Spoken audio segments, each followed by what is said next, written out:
What up, WeHo? This month, West Hollywood celebrated Thanksgiving and had so much to be thankful for. Progressive political victories, artistic achievements, and the return of everyone's favorite nasty woman.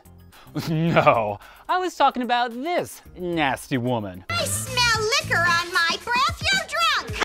Welcome to WeHoTV News.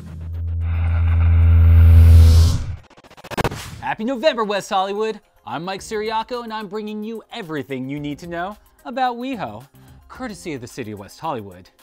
And if you're as groggy from tryptophan as I am, you're gonna need a little perk up, so we're gonna pick up your pulse with the WeHo wind-up. Let's put 30 seconds on the clock.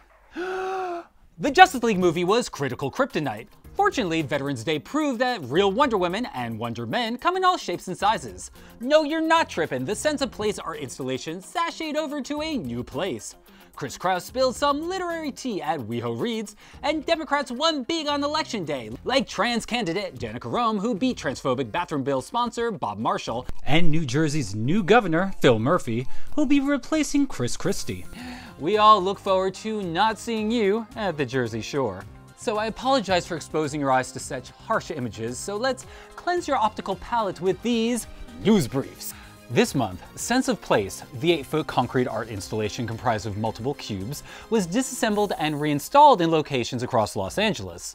The purpose of the sculpture was to draw attention to West Hollywood's diverse urban landscape. But mostly it's just a great way to mess with the local pothead community. On November 4th, the City of West Hollywood's Recreation Service Division hosted a Junk in the Trunk rummage sale. Despite the event's name, not a single Kardashian was in attendance. Also on November 4th, the Los Angeles County Department of Public Health and the County of Los Angeles Public Library partnered to provide free flu shots for anyone without health insurance. I'd like to remind you that these shots are administered in the arm, so in the future, please don't pull down your pants and bend over. This isn't FUBAR. This month, the West Hollywood Library participated in National Novel Writing Month by hosting a series of weekly writing sessions. The goal is to encourage authors to write 50,000 words by the end of November. And no, millennials, Facebook posts don't count.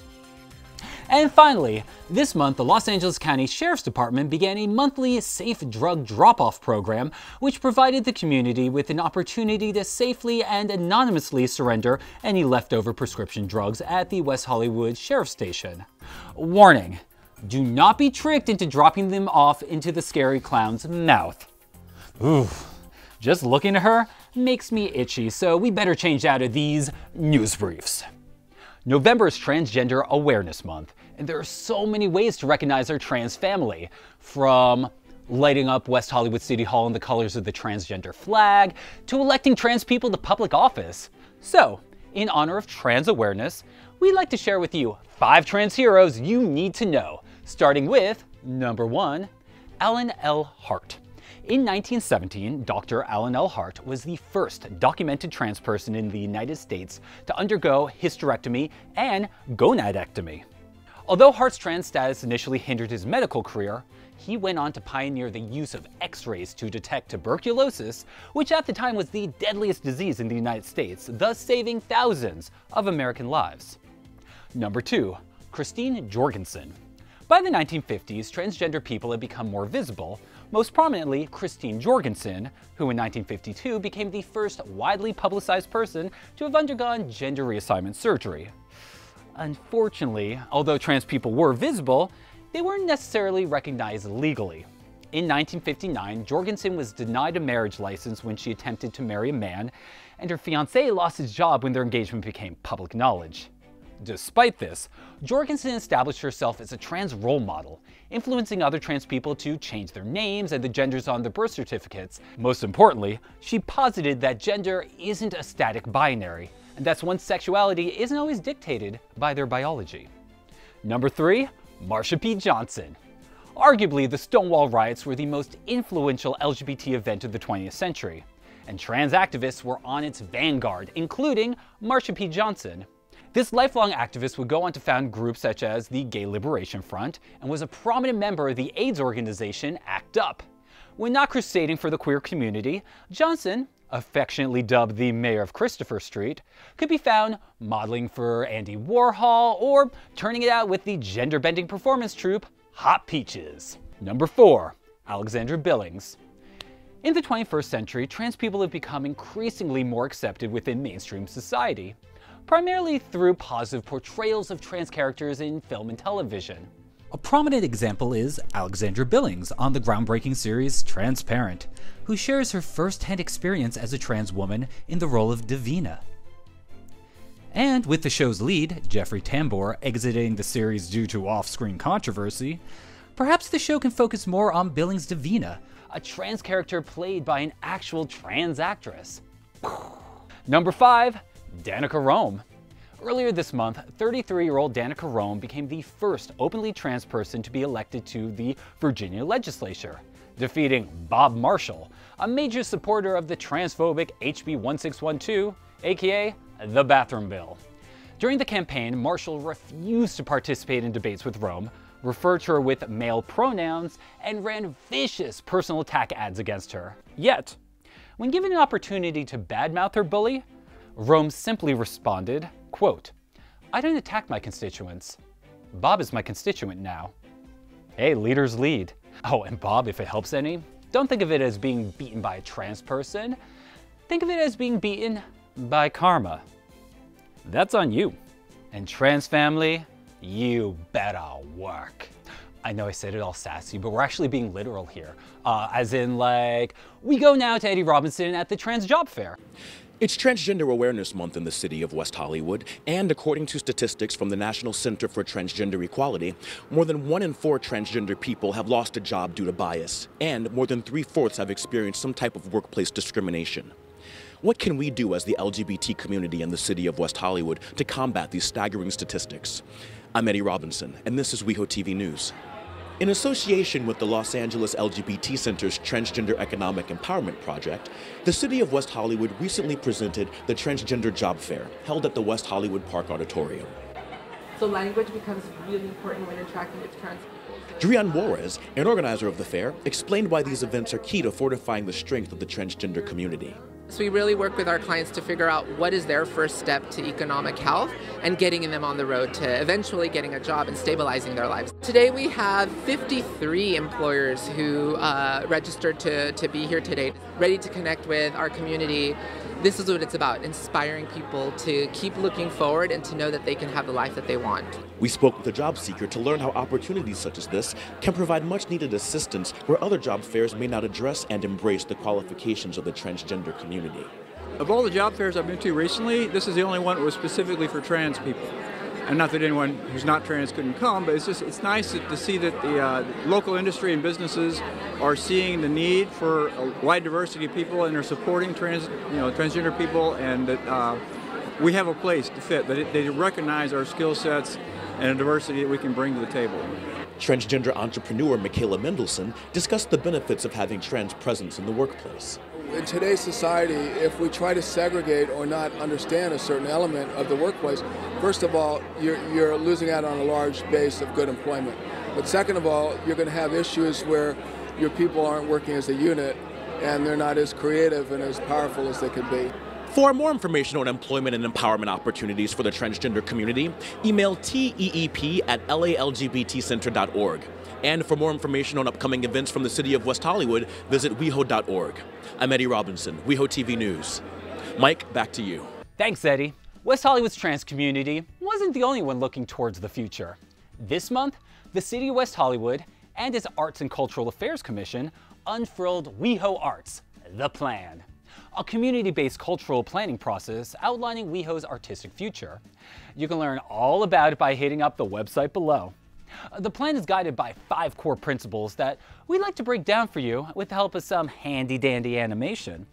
Space. In order to thrive, the arts need to be ubiquitous in the built environment, with physical spaces like galleries and theaters for creation and presentation. Engagement. Art has the capacity to bring together and create community. In West Hollywood, art should be viewed as a resource and as a vehicle for people to understand the city's values. Support. Artists, curators, creatives, and organizations need systems that finance and support their development. visibility. Information on the work of WeHo Arts and its artists should be easily accessible and highly promoted. Experimentation. West Hollywood has the tools to lead the region and perhaps the nation in its support for artists and in the presentation of compelling new works. It should not shy away from taking risks. For more on WeHo Arts, The Plan, be sure to hit up the site below to learn all about West Hollywood's strategy to create a nurturing home for the arts. And while The Plan is creating artistic homes, United Way is creating literal homes. We go now to Asher Rodriguez. Hi everybody, it's Asher Rodriguez from WeHoTV News, and I'm with Team West Hollywood, where we're putting our best foot forward for a great cause at United Way's 11th annual HomeWalk. For 11 years, United Way has hosted their HomeWalk, where thousands walk to fundraise and raise awareness in an effort to end homelessness in LA County. Last year, the City of West Hollywood launched its Homeless Initiative, which addresses homelessness with a multidisciplinary, multi-agency collaborative approach to connect people in need to services and support. It was only natural for the city to form a team and participate in this event to show our commitment to fight homelessness. Then it's a regional response that we can't, it's not an isolated issue. We've all seen, increases in the number of homeless folks living on the street, and we have to participate regionally. According to United Way, there are currently 57,000 people in LA County who are currently experiencing homelessness, which is a 23% increase from 2016. Despite the increase in homeless individuals in LA County, great strides have been made in the fight to end homelessness. West Hollywood voted in the greatest percentage for Measure H last spring, and that sends a message that our community and people throughout LA County really want us to address this issue and to do it in ways that are creative and innovative but effective. And so we have that kind of support and that kind of funding to do the work. I'm hoping that as we continue to all work together, we'll be able to make a difference in how we impact homelessness in West Hollywood and in LA County. For more information about the City of West Hollywood's Homeless Initiative, including what to do if you're concerned about a community member who's homeless, please visit weho.org/homeless. Reporting from Grand Park, I'm Asher Rodriguez for WeHoTV News. Thanks, Asher. Last month, the City of West Hollywood busted out its biggest bacchanal this side of the Pride Parade, the West Hollywood Halloween Carnaval. If you missed this year's masquerade madness, you can catch up with our carnival coverage. But before we bite into the king-size candy bar, let's prep our palates with some fun-sized festivities. We go now to WeHoTV's resident Candyman, Nick Catelli. Hey everyone, as you know, Halloween is my favorite holiday. I'm not gonna lie, if I could, I'd suit up again and probably go trick-or-treating, but that would be weird because, well, I'm an adult. Now, speaking of adults, we do have the West Hollywood Halloween Carnaval down on Santa Monica. But what do we have for the kids? Well, it's simple. We're here at Plummer Park, where we have the West Hollywood Youth Carnival. I've been to a casino, so I'm very well versed in this. I didn't roll 1-6.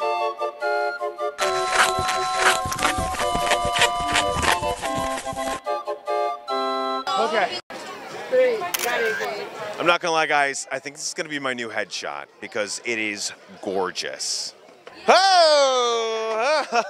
What? I didn't even have to look at that. Did I get it? What? And that is $1 prize dollar.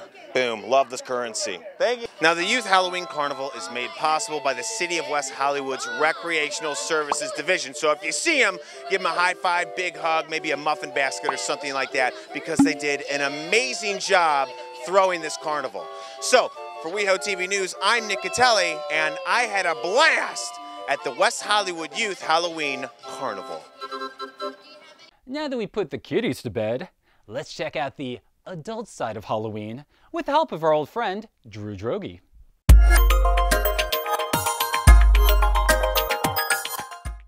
What up, West Hollywood?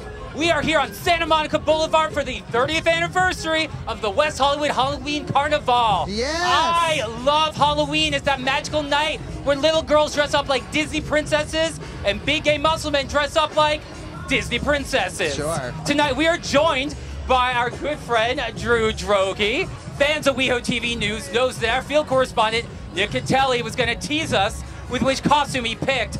Ladies and gentlemen, Nick Catelli as Wonder Woman. Yes! We are in the heart of the Halloween Carnaval here on Santa Monica Boulevard, and we are going to see what cool costumes we can find. Let's check it out. Let's do it. Two absolutely horrible women have joined us tonight. It's alternative facts. Everything you hear, it's not true. It's alternative facts. Are you sure you're not the real Kellyanne? I like this move. I like just using the one hand. That's easy to me. Jack, you look like you're running for office right now, and I guess as you can see here as proof, it has opened the door up that anyone now can run for office. I'm pretty sure this is fake news. What are you seeing? Yes, it is. Ole, ole, ole, ole. Now I will say I do have something to confess, maids, that I will hide the soap and the shampoo so you put more in the room. I felt really bad about doing that, but I feel like I just got a lot off my chest. It's true, the real question is, who wore it better? Who wore it better? You know, I can't decide. I can't possibly make a decision. We are here backstage at the West Hollywood Halloween Carnaval VIP tent. Let's meet our VIPs. What's your favorite thing about Halloween in West Hollywood? I just love the crowd, the creativity, the costumes, everyone coming out and having a good time. It's just amazing and magical. Tonight we're coordinating. Let me make sure I have his full name down. It is Jake Dupree, the magical fantasy unicorn. Exactly. So have you met him yet? No, not yet, but I've seen photos. What is it about unicorns that just gravitates you towards them? The most amazing things about unicorns are that they're magical, they poop glitter, and they are not afraid to put their horn where it doesn't belong. If you have one piece of advice when it comes to West Hollywood Halloween, what would it be? We want everyone to have fun. We want people to stay safe, and we want people to know that you just get to be yourself on Halloween. However you're dressing, whatever you're presenting, however you're enjoying, we just want you to be here in West Hollywood celebrating Halloween with us. Like that, you're so thin, you're just skin and bones. What is your favorite thing about Halloween in West Hollywood? Oh, I love the costumes. I mean, people are so creative. I don't know that there's really one that stands out. I mean, people come in so many different, in drag and, scary. And for me, Halloween is about scary. So I like the scary stuff. I like the sexy stuff, but that's just me. West Hollywood, can you please make some more noise for me?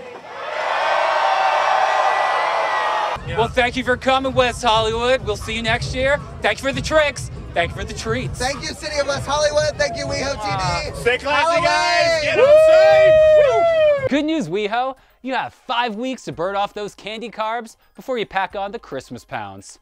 Hit us up in December when we dish with the legendary WeHo diva, Frances Davis.